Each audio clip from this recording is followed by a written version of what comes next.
accepted, when the fact of the matter is there's a $25,000 gap between the offer that was accepted and the offer that they wrote. But they're talking to their family members or talking to their people at work, and they tend to, point the finger at the agent. So we have a responsibility, and it's kind of a job that we have to counsel them, to keep them encouraged, to let them know that, to keep their eye on the prize type thing, just to keep, because I've had it happen to me both ways, where I get clients who say, hey, this agent wasn't doing their job, when the fact of the matter is it was just a very competitive market, right? It was just a very competitive buyer's market. So that's a challenge that we have as buyer's agents in a multiple offer situation. But to Dave's point and to Liz's point, agent to agent communication and that relationship is key in a multiple offer situation. Obviously, if there's a $25,000 gap, that's not really going to make a difference. But I have had situations, Liz in particular, we had one, 6-7 months ago, where an agent in my office was in a multiple offer situation. He was the listing agent, and I made it a point to get out of my desk and to go talk to the other agent and say, hey, I know Liz really well. She's a quality agent. She's a great communicator.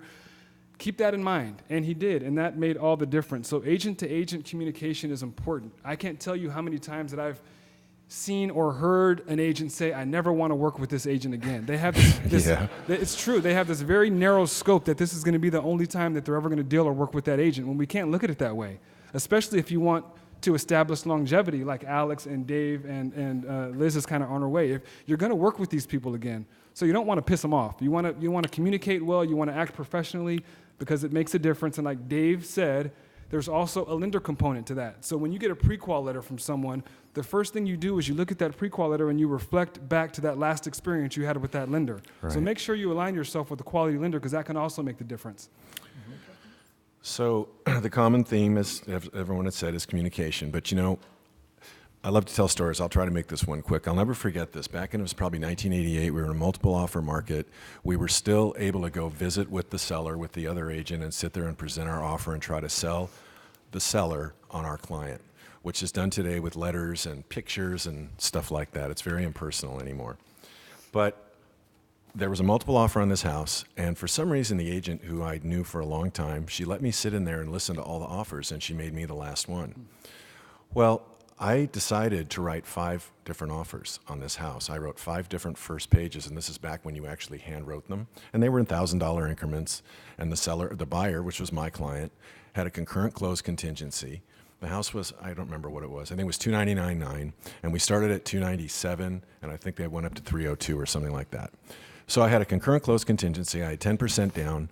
I had a blowhard for a client who really upset the seller, to be honest with you, and I had to overcome that. And my clients were bowling at the bowling alley down the street from where this house was. So I'm there, I'm the last one. I already know what these offers are, so I open up my briefcase and I'm like trying to find the highest offer, because I knew that, because the full price offer was, we were competing with the full price offer with a concurrent close. So I had the authority to pay the $302 for it. So I find the $302 offer and I put it all together, and then I do my presentation to the seller. And they did accept my client's offer, and his name was Jim. And Jim said, "Can I ask you a question?" "Sure. How many offers did you have in there?" I said, "I had 5. And he goes, "And you had the authority?" And I said, "I did." And he said, "I don't want to know if that was the highest one." And I said, "I'll never tell you, Jim." And anyway, he signed off on the deal. And about 2 months later, after they moved, I got a phone call from this gentleman, Jim. And I said, "Why are you calling me? Is everything okay?" And he said, "I really like what you did. My kids are looking for a house, and I want you to help them find a house." Back in the old days, and that's the way it was. But the theme right there is communication, period. So the last thing I want to mention is that when you're in all these multiple offers, just because one of them has more money in the deal than another, it doesn't mean it's going to be the best deal for you. Sometimes people that pay cash or have these huge down payments, their whole goal is to get into escrow, do the inspection, and grind you for 20 or 30 or 50 grand, where the veteran buyer, the FHA buyer, the small down payment buyer are so thankful that you'll even consider their offer, and they're probably going to be a whole lot easier to work with as a buyer goes than some of these people that are just control freaks and stuff like that. I'm not saying that's the way it always is, but it's something you want to keep in the back of your head. If the offers are presented well, if everything is equal, it's your seller's decision ultimately anyway. But there's nothing wrong with sharing that idea with the seller if you're representing the seller, because You all know this. Sometimes it's a common bond. Maybe the guy was a firefighter and he's a retired firefighter and the buyer's a firefighter, but he's also a veteran and his wife is a school teacher, and it's the perfect, Oak, Elm, and Maple Street of the 60s, kind of a situation. But ultimately, sometimes the money isn't the key factor here. So I wanted to bring that up as well. Great, that was awesome, and I want to make sure that we do get everybody out of here on time. So we're going to do a 10-minute question and answer, and then we're also going to do a drawing for two of my favorite books. So I know I didn't give anybody any warning to think of any questions. So we've got a microphone. Does anybody have a question right now? Over here, Kevin? Oh, that's right. Pretty fun, huh? Yeah, Kevin, I have to repeat the question because it won't go into the recording thing. It is what it You're going is. to be famous because I know everybody's going to want to see this? Okay. Yep. Okay, my question was related to the team aspect. To me, I always looked at teams as an expense. So I'm wondering, as a proportion of your gross commission income, what percentage are you spending on your teams, and are you making that up or more? So the question is, what percentage of your income are you spending on your team, and are you making that up? Is that correct? Okay. And let's try to, try to do about a minute each so we can get through another question. I don't have a team. That was easy. Okay, next. No. That's a 0. Mine's about 20%, and I make up for that, and I think a much better quality of life. For me, ultimately, having a team has been more fruitful, so I upped my advertising budget from about 5% of my income to 10% of my income when I decided to start a team so that I could provide them leads, and in turn, that has been fruitful for me. My budget to run my business, including the team expense, is roughly 20%. Sometimes it's a little bit higher. It's given me more time to do definitely personal time, more business. Plus, you have to remember with a team, you hire people that are better than you are at what they do, and it will pay off a gazillion fold. Plus, That's a they great make you look question, good. Kevin. Thank you. Does anybody else have a question?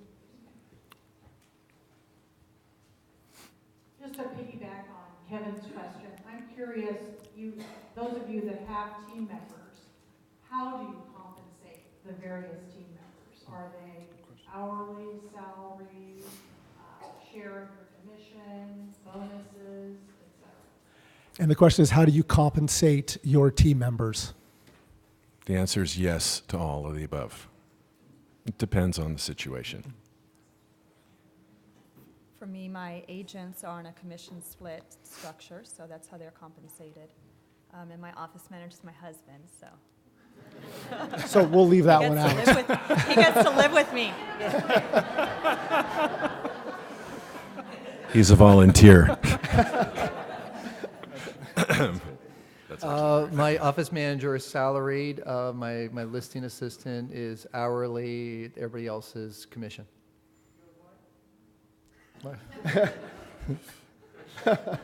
Same answer. I'm paying her. Actually, she takes what she wants. She takes what she wants. That's right. Right? And BJ, you're the same. Oh, yeah, Okay. no team. So. Let's do just, Still no team. Yeah, still no team. let's do one last question. Biggest challenge in your business right now? The biggest challenge in your business.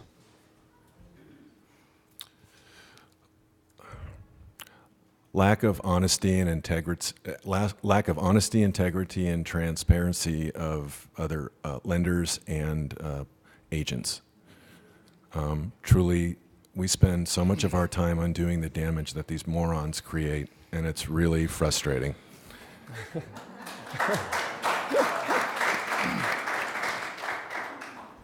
My biggest challenge is probably myself. I get very down when I don't have a lot of business, and it's just such a roller coaster that I'm learning to keep myself more even than I had in previous years, no matter what's going on around me, and stay constant. Yeah, definitely as myself, we're always our own worst enemy. Right. I definitely need to break some habits that I've acquired and really get my act together so I can get my business to another level. So that's my challenge. So I think that my biggest challenge is time, is finding time. I'm spread a little thin this year, and I try to go through the course of my business and professional life to make sure that different facets of that aren't neglected, like to make sure my agents aren't neglected and the association isn't neglected and my family isn't neglected. And I just try to take different cues for that. And I have an example. So there was an agent in my office who reached out to me. She's a newer agent. Her name is Kate. Kate, raise your hand. Raise it high, Kate, like you mean it. Okay. So she's a newer agent. She had closed a couple of transactions, but she did that with the help of a mentor, Cher. Cher, raise your hand. Okay. And but she finally got her own deal together, and she was very excited, and she reached out to me, and this was all through text, and she said, "Hey, boss, I'm really excited. I got my own deal." And we were kind of communicating back and forth, and I can tell that she was nervous, even though this was through text, just the way that we were communicating. And I said, "Kate, you can always reach out to me. I'm your broker. I'm here for you. I'm here for whatever you need." And she texted me back, LOL, laugh out loud, "Boss, you're way too busy." And I didn't LOL. I didn't think that was funny at all. I kind of took that. I took that was a cue. That's one of the cues that I had, and I took that to heart a little bit, to where, okay, maybe I'm neglecting that part of things. I have to make sure that my agents know that I'm here for them, and that if they ever need anything, that they can reach out to me, anything real estate related. So I look for different cues in different parts of my life just to make sure I'm balancing as best I can. We're all realtors. We're all busy. That complete balance is aspirational. We're never going to master that, but Right. to strive for that, I think you're in the right position. And just remember, you can't do it all yourself, It's just not humanly possible anymore. It's so hard to be everywhere to everyone, but you got to also be true to yourself, right? Because if you follow your heart, it'll all fall into place for you. Just don't ever lose sight of that. And it's exactly what was just said here. Time, raising my business to the next level, motivating myself, not getting down, family, not enough time. It's all the same thing. But the bottom line is, the only person that can make those changes, as Dave so eloquently spoke about earlier, is yourself. And it always starts and ends with you, and you just have to remember, it's like anything else in life, sometimes you got to step back out to look back in. You counsel your clients to do it, you counsel your kids to do it, you got to do it yourself too. And that's a big thing in my life. Thank you. I'll do 4 quick drawings. The first one will be Think and Grow Rich. Go ahead and just grab one in there. We can't pull Katie's. Okay. Should I read this out, or? Yeah. Wow, that's a last name for you here. Roxanne Sclafani. All right, Think and Grow Rich. The next one. By the way, I've listened to Think and Grow Rich on audio cassette,